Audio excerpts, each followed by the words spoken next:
자, 그래서 우리가 이제 이와 같은 방법으로 여러분들에게 수업을 진행을 하고 학습 방법에 대해서 이제 얘기를 했는데, 자, 예를 들어서 여기서 이제 보도록 하겠습니다. 이게 지금 예를 들어서 어떻게 이제 우리가 뭐 문제를 풀면서 공부하는 게 좋을까요? 그래서 이게 지금 화면이 잘 안 나오는데, 이게 작년에 나왔던 현대대수학 문제입니다. 그래서 작년에 나왔던 현대대수학 분론의 문제를 기초로 해서 한번 보시면, 이 시간에는 이제 문제를 풀 계획을 가지고 있지 않기 때문에 학습 방법에 대해서만 얘기를 해보도록 하겠습니다.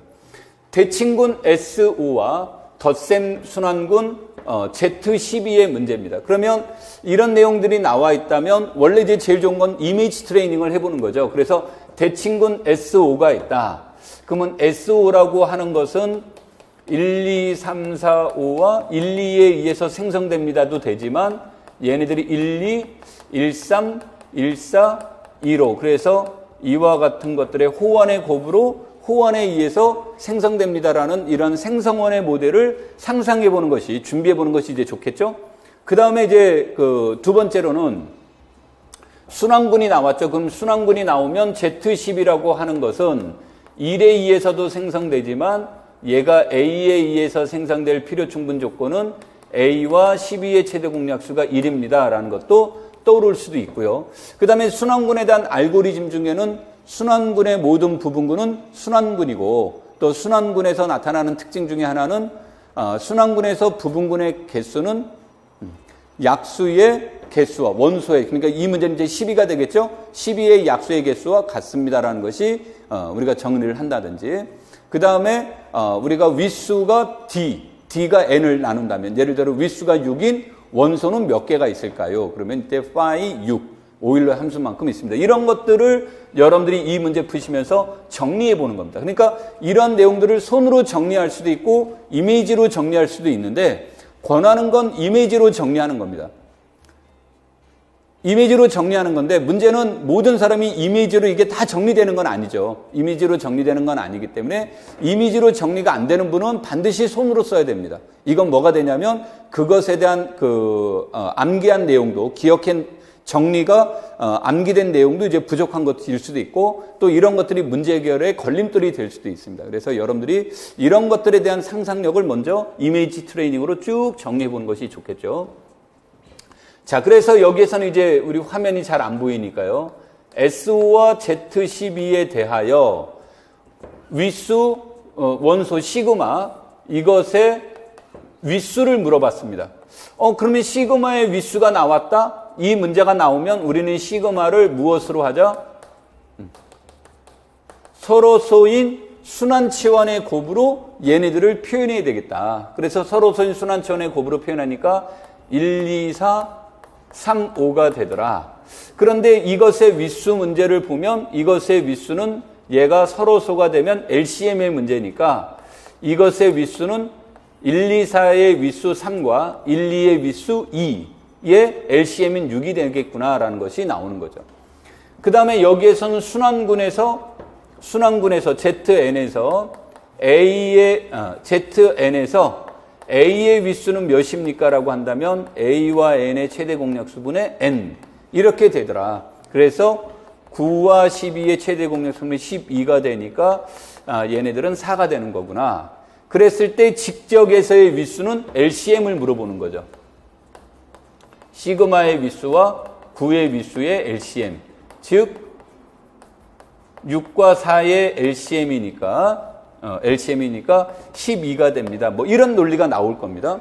그래서 여러분들이 이런 문제를 풀 때 이 문제를 그냥 풀었습니다라고만 생각하는 것이 아니라, 물론 시험장에서는 빨리빨리 푸는 건 제일 중요하니까 문제 해결이 제일 중요하겠죠. 그런데 여러분들이 이제 복습하는 차원에서는 앞에서 말한 이와 같은 관련된 내용들을 전부 다 체크해 보는 겁니다.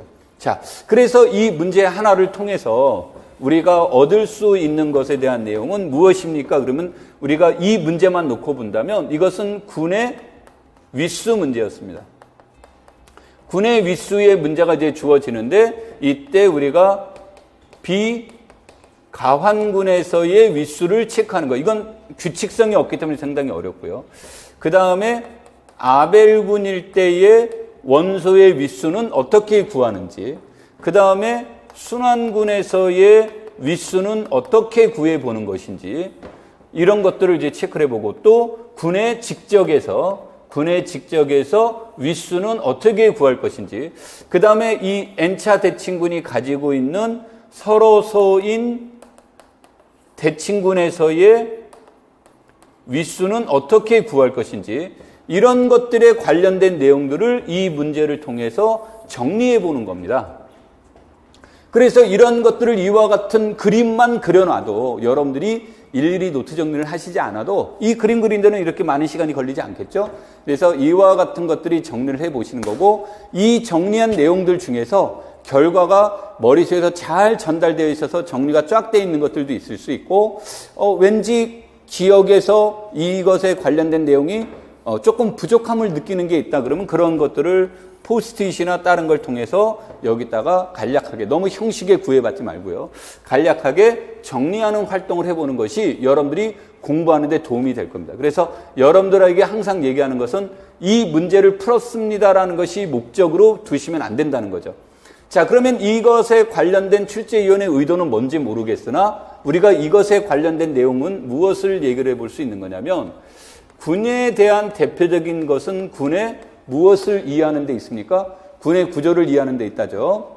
군이라고 이 문제에서 관련된 내용은 군의 문제가 되는 건데, 군에는 군의 구조라는 것의 개념이 있단 말이에요. 그럼 군의 구조라는 것을 이해하는 데는 여러 가지 내용들이 있을 수 있으나, 군의 구조를 이해하는 것은 무엇과 관련되어 있는 것이 핵심이냐면 군을 생성하는 생성원을 찾는 문제가 있고요.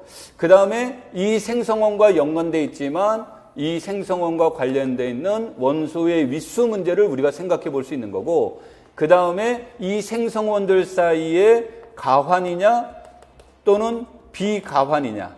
그럼 비가환이라고 한다면 이것들은 어떤 관계성이 있느냐, 이런 것들을 우리가 하나씩 다 체크를 해보는 거죠. 그래서 이런 틀을 안에서 출제위원이 이것에 관련된 내용들을 물어볼 수도 있는 거고, 이와 같은 구조가 같다라는 것을 물어보기 위해서 구조가 동일하다라는 것을 물어보기 위해서는 동형정리를 물어볼 수도 있는 거고요. 그 다음에 이런 것들 중에서 스페셜한 거, 생성원이면 생성원, 윗수면 윗수, 그 다음에 이것의 관계성이면 관계성, 이런 것만 하나만 이렇게 추출해서 군의 구조를 물어볼 수도 있는 거예요. 그러면 여러분들이 공부를 해 나가는 과정 안에서 내가 이런 학습을 해 나간다라고 한다면 이것과 관련된 문제가 풀었다라는 것보단 이거를 풀고 나서 이것에 대해선 관련성을, 이것을 공부한 사람이 훨씬 더 실력 향상에 도움이 되는 거고 앞으로 더 발전이 되는 거고, 그 다음에 여기에서 멈추지 않고 이 문제를 군의 구조라는 건 생성원, 윗수, 가환, 비가환, 이것과 관련돼 있고 군의 구조의 동일성을 알아보는 건 동형인데, 이 동형 안에서는 준동형의 이론, 보존되는 이론이 무엇인가를 체크하면서 봐야지라는 것까지 생각한 사람하고의 학습 방법, 결과물은 완전 다르다라는 겁니다.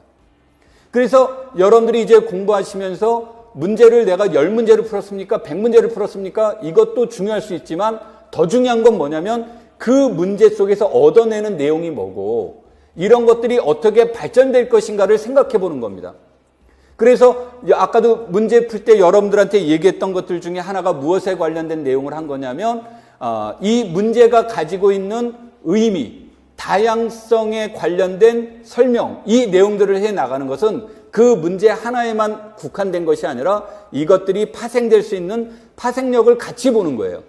그래서 여러분들이 공부하실 때 이 기출문제가 어렵지 않는 문제입니다만 이런 문제가 가지고 있는 이와 같은 다양한 해설이 여러분들에게 공부하는 데 도움이 된다. 그래서 이런 것은 훈련입니다.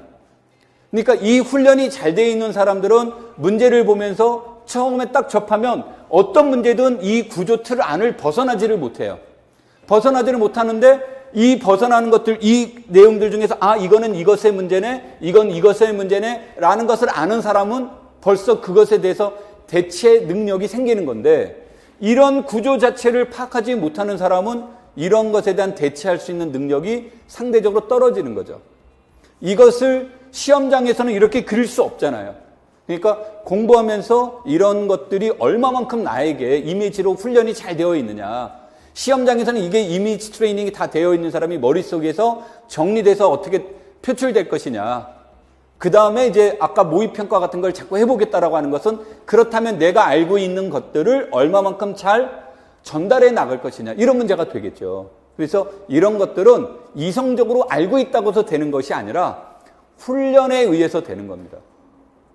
그래서 문제풀이반을 할 때 여러분들이 이런 훈련을 해 나간다 라고 생각하시면 되겠고, 학습도 수업도 이런 것에 초점을 두면서 여러분들에게 자꾸 강조하는 수업을 진행을 할 겁니다.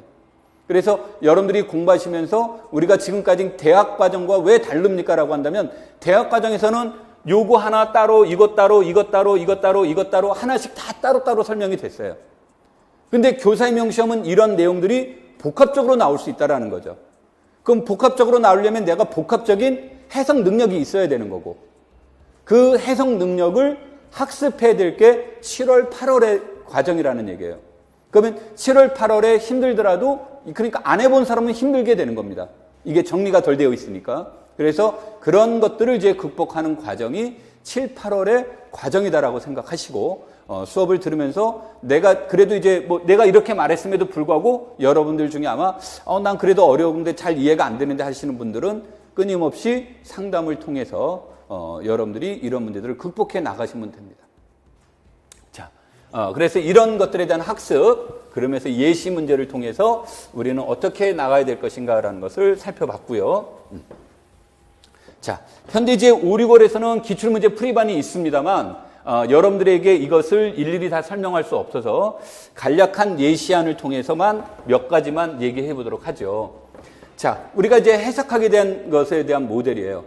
여기서 이렇게 잘생긴 애는 무엇을 얘기를 하냐면 시험에서 주로 많이 나왔던 파트 영역에 관련된 내용들입니다만, 자, 실수계가 나왔다. 그러면 이 실수계라는 말이 주어지면 이 실수계에서 가지고 있는 핵심적인 내용은 뭘까요? 그러면 실수 개조, 이 시스템에서 가지고 있는 용어는 우리는 세 가지로 보는 거죠. 그 세 가지가 뭡니까? 대수적, 연산에 관련된 문제, 그 다음에 무엇의 문제, 순서 문제, 그 다음에 이제 보통 이론에서는 위상이라는 표현을 쓰는데 내용적으로는 이제 거리 문제가 됩니다. 그래서 이 세 가지가 대수, 순서, 거리 문제가 실수계에 이렇게 자리 잡고 있는데, 우리는 보통 이거를 초, 중, 고를 넘어오면서 꾸준히 공부를 해왔기 때문에 이 내가 말한 세 가지 구조를 인식하지 못해도 문제 푸는데 사실은 지장이 없어요.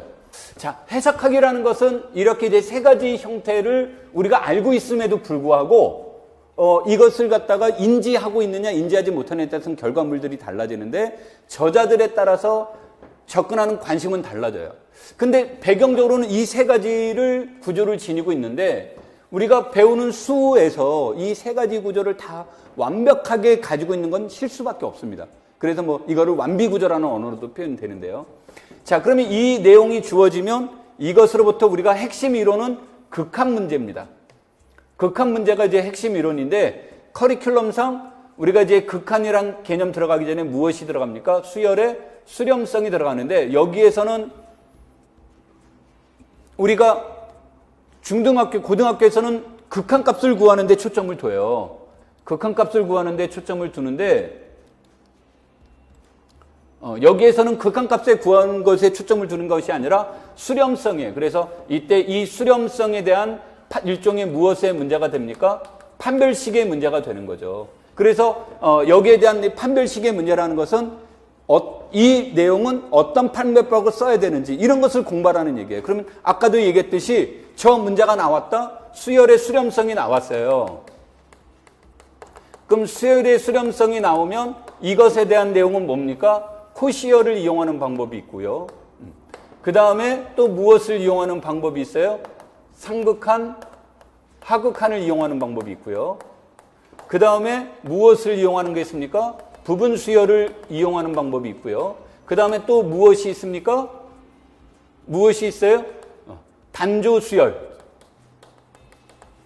의뢰의 문제가 있는데 이때 단조 수열의 키워드는 뭡니까? 얘도 키워드가 되겠지만 여기에 또 다른 키워드는 그렇죠?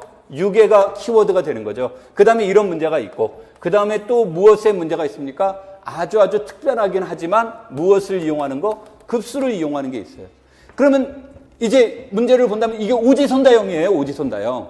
문제가 나오면 여러분한테 이 문제 중에 얘가 좋니, 얘가 좋니, 얘가 좋니, 얘가 좋니, 얘가 좋니를 먼저 선택하라는 문제가 나오는 건데 어떤 거를 선택하든 풀 수 있습니까? 라는 것은 어떤 경우를 선택을 잘하면 되게 쉽게 풀리는데 이때 선택을 잘못하면 쉬운 문제도 굉장히 어렵게 풀어야 되는 경우가 나오는 거죠. 근데 책하고는 다른 건 우리가 여러분들이 보통 보는 기본서는 저자가 내가 부분 수열을 강조하고 싶다 그러면 다른 방법이 있음에도 불구하고 부분 수열을 강조하는 거예요. 근데 실전에서는 제일 좋은 방법을 효율적으로 선택해서 그 방법으로 문제를 푸는 거죠. 그래서 여러분들한테 얘기하고 싶은 건 이 내용이 나오면 이런 것들 중에서 어떤 게 언제는 코시가 좋고 언제는 부분이 좋고 언제는 급수가 좋고 언제는 얘가 좋고 언제는 얘가 좋은지를 선택할 수 있는 훈련이 되어야 된다는 겁니다. 그러니까 그런 공부가 굉장히 중요하다는 거죠. 그것도 장시간이 아니라 아까 1점당 2분 15초라고 그랬죠. 그럼 5점짜리, 4점짜리면 9분이에요. 9분 안에 생각한다, 문제 해결 전략을 세운다, 그 다음에 이것을 실행해서 답안지에 옮긴다까지 총 걸리는 시간이 9분이라는 겁니다. 그 안에 다 해결이 돼야 된다는 얘기예요. 그러려면 선택하는데 시간이 걸리면 안 되는 거죠. 그래서 여러분들이 공부하실 때 그러한 선택하는 훈련들을 얼마만큼 열심히 하느냐예요. 그래서 여기서 나왔듯이 이 두 내용을 보십시오. 둘 다 무엇에 관련된 내용이에요? 연속에 관련된 내용이죠. 연속에 관련된 내용인데 평등하다, 균등하다라는 이러한 연속이 나왔어요. 그럼 얘와는 무엇인지 차별성에 대한 문제가 나와야 되겠죠. 뭐가 다릅니까? 근데 다른 것만 나오면 안 되고 평등 연속이 균등 연속이 함수의 연속보다 좋은 점은 뭡니까? 왜 우리가 그거 배워야 되죠? 왜 우리가 그걸 알아야 되죠? 라는 왜를 찾아내는 공부를 해야 된다는 거죠. 그래서 여러분들이 공부를 하실 때 함수열 이러한 문제들도 그냥 책에 나와 있는 고지고대로 보는 것이 아니라 이것을 우리가 배워야 되는 이유입니다. 이게 언제 거예요? 이 이론들이. 18세기 수학이에요. 21세기죠, 지금. 그럼 약 300년의 시간이 흘렀는데 여기 나온 게 200~300년 전 이론이에요. 200~300년 전 이론을 우리는 공부하는 거예요. 그러면 200~300년 전 수학을 다 알아야 됩니까? 이 문제죠. 이게 오늘날 우리가 지금 공부하는 데까지 이게 왜 필요한지에 대한 그 이유가 나와야 되는 거예요. 그래서 공부하실 때 정리를 증명했습니까? 이건 별로 의미가 없다는 거예요. 이 정리가 왜 살아남았을까? 좋은 뜻으로 해석하면 이 정리가 가지고 있는 의미가 뭡니까? 이 정리는 언제 쓰는 게 좋을까요? 이게 나와야 된다는 거죠. 그래서 여러분들이 공부하실 때 이 내용들을 갖다가 그런 것과 연계시키고 그 다음에 도함수와 얘네들은 어떤 차이가 있는지 얘네들은 어떤 상호간의 관계가 있는지 이 내용이 바로 우리가 말하는 미적분학의 기본 정리라는 거죠. 그런 내용. 그 다음에 적분과 이상적분의 관계. 둘 다 적분인데 왜 앞에 이상이라는 말이 붙었을까? 이런 거죠. 그러니까 적분의 문제는 두 개의 유계죠. 정의역이 유계인 패구간 AB고 치역이 유계인 함수에서 논의하는 겁니다. 그런데 정의역이 유계가 아니거나 치역이 유계가 아니라면 기존에 있던 적분 방법으로는 해결이 안 된다는 거죠. 그래서 그런 것에 대한 임프로퍼 인테그랄이 나온 거예요. 그러니까 이상적분은 그럴 때 그러면 어떻게 해결할 것이냐. 그래서 이러한 것에 대한 내용은 적분값을 구하는 데 초점을 둔다면 값을 구하는 데 초점을 둔다면 미분 적분에 가까운 거고 이런 것에 대한 과연 값이 있는지 없는지를 존재성을 판별에 초점을 둔다면 이게 해석하기예요. 분석하는 겁니다. 그래서 여러분들이 그런 것에 관련된 배경적 지식 그럼 이런 것을 하다 보면 자연스럽게 급수와도 연결이 되고 함수열, 함수원 급수하면 수열과 급수와도 연결이 되고 이상적분은 급수와도 연결이 되고 그 다음에 도함수 테일러 정리가 나오면 급수와도 연결이 되고 함수 급수와도 연결이 되고 이런 것들에 대한 상호 연관성 관련된 이론, 이런 것들을 우리가 얼마만큼 잘 정리해 나가느냐는 거죠. 이게 7, 8월에 여러분들이 하시라는 얘기예요. 공부하면서. 지금까지는 단계별로 했다면 이것들의 상호 연관성, 그 다음에 이걸 통해서 문제가 나올 때 어떤 전략을 수립하는 것이 어떤 이론들과 연계시키는 것이 좋은지, 이런 것들을 우리가 생각, 고민하면서 공부하는 시간을 가져야 된다는 거고, 개별적인 학습할 때도 마찬가지로 이런 것들을 같이 연계시켜야 된다는 얘기예요. 그러니까 우리가 이제 공부하는 그 방법은 1, 2, 3, 4월과는 완전 다른 방식으로 진행해야 된다는 거죠. 자, 함수의 연속이 나왔어요. 이제 이거를 위에다 쓸 공간이 없어서 그냥 아래다 썼습니다만. 아래다 썼습니다만, 여러분들이 이게 위상에서 연속 함수가 나왔어요. 그러면 핵심은 열린 집합이에요. 위상의 핵심은 오픈셋입니다.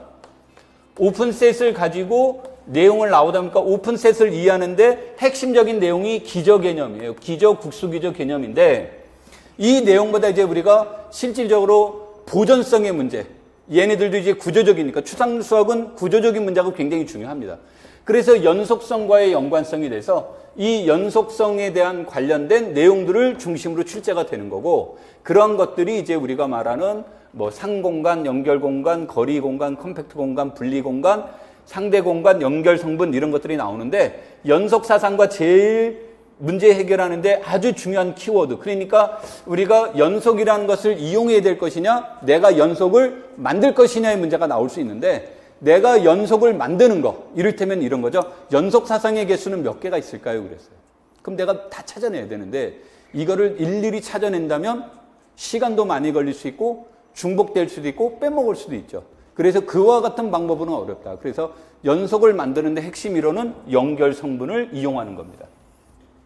그래서 여러분들이 문제를 다루실 때 이런 것들에 대한 연속성의 문제만 보시지 말고, 이것들의 문제와 상공관과는 어떻게 돼 있고, 얘와 책들이 다 나와 있습니다. 나와 있는데 책은 하나 매 장마다 다 틀려요. 매 장마다 다 틀리는데, 우리가 여러분들이 노트 정리에는 뭐가 나와야 되냐면, 연속이라는 틀 안에 상에서의 연속의 의미, 연결에서의 연속의 의미, 컴팩트에서의 연속의 의미, 분리공간에서의 연속의 의미, 거리공간에서의 연속의 의미, 위상적 동형, 이것이 한 노트 안에 그려져 있다면 좋은 노트가 되는 거죠. 아까도 얘기했듯이. 그래서 여러분들이 공부하실 때 그런 데 초점을 두는 학습이 이루어져야 된다, 그런 뜻입니다. 자, 마찬가지로 이제 뭐 예시안을 하나를 더 갖고 와봤는데요. 예시안을 하나를 더 갖고 와봤는데, 마찬가지로 정수론에서도 정수론의 핵심은 합동이에요. 합동이 핵심인데, 이 합동이라는 말은 조금 단수무식하게 표현하면 큰 수의 문제를 작은 수로 바꾸는 거예요. 큰 수의 문제를 작은 수로 바꾸는데, 이때 이제 유용한 이론들이 중국인의 나머지 정리, CRT라고 썼습니다만, 중국인의 나머지 정리, 페르마의 소정리, 오일러의 정리, 이런 것들이 중요할 수 있고, 이것에 대한 문제에서 가장 드러나는 것은 현대대수적 사고로 하면은 얘네들의 가장 큰 문제점으로 대두되는 건 영인자라는 거예요. 영인자라는 것이 대두되면서 나타나는 문제는 뭐냐면 소약 법칙이 성립되지 않습니다. 근의 존재성을 보증할 수 없습니다. 근이 존재하면 유일성도 보증할 수 없습니다. 이런 문제들이 나오는 거죠. 우리가 공부해왔던 거, 존재하면 유일해야 되는데 유일성도 보증이 안 되고요. 존재성도 보증이 안 되고요. 이와 같은 여러 가지 문제들이 나오죠. 그래서 그런 문제들을 해결해 나가는 것 중에 하나가 바로 부정방정식의 문제라든지, 그 다음에 우리가 프라임 넘버의 성리를 이용하는 건데, 그것들에 대한 이제 내용들은 전부 다 유클리드 알고리즘을 이용한다가 되겠죠. 그래서 여기까지는 지금까지 시험에 나왔는데, 연분수는 아직 안 나왔습니다만, 그래서 여러분들이 문제를 다루실 때 이와 같은 밑그림을 그려가면서 이 밑그림 안에서 개념을 파악하는 겁니다. 그러니까 과거에는 하나하나 이 안에서 2차 익면, 2차 익명 안에서 개념을 파악하는 데 초점을 뒀다면, 이제 공부는 하나의 큰 테두리를 만들어 보고 이 테두리 안에 있는 각각의 개념들을 생각해 보면, 출제하는 분은 여기에서 위수 그랬어요. 그러면 위수 문제가 나왔다, 원시금 문제가 나올 수 있겠죠. 그 다음에 이때 이 위수의 문제는 무엇과 연결이 됩니까? 페르마 5와 오일러의 정리와 연관이 되겠죠. 또 이 문제를 해결하는데 역의 문제와 연계되겠다 그러면 부정방정식, 즉 다른 말로 얘기하면 유클리드 알고리즘과 연계가 되겠죠. 이런 것들의 문제들을 하나하나 풀 수가 있고 이것의 윗수나 또는 방정식을 쉽게 풀이하는 방법 중에 하나로 대안이 이상로그라는 것이 있을 수 있다. 그 다음에 2차 방정식의 근의 존재성의 유무, 이런 것들에 대한 내용. 복잡한 야코비아는 무엇을 이용해서 Chinese Remainder Theorem을 이용해서 문제를 해결해 본다든지 하는 형태들의 내용들이 여러 개가 연계되는 복합적인 요소를 지니고 있습니다. 이게 책에서는 그렇게 일일이 설명되어 있지 않기 때문에 우리가 이제 공부하면서 이런 것들이 어떻게 연계되어 있는지 이런 것을 살펴보는 거죠. 그래서 여러분들과 이제 7, 8월에 수업을 할 때는 방금 말했던 것들을 조금 더 디테일함을 가지고 수업을 진행을 하고요. 오늘은 전반적으로 우리가 이제 어떻게 공부해야 되는지 몇 가지의 예시를 가지고 얘기를 했습니다만 그런 것에 대한 내용을 한 거고 그 다음에 여러분들이 7, 8월에 굉장히 좀 더워서 공부하는데 이제 조금 막 어려움을 겪는 있는데 특히 올해 같은 경우는 코로나19 때문에 상당히 더 어렵습니다. 그런데 이 어려움이 나만 어려운 것이다라고 한다면 나에게 손해가 될 수 있지만 실제로는 뭐 저희 모든 분들이 다 어렵죠. 그러니까 나만의 문제라고 생각하시지 말고요.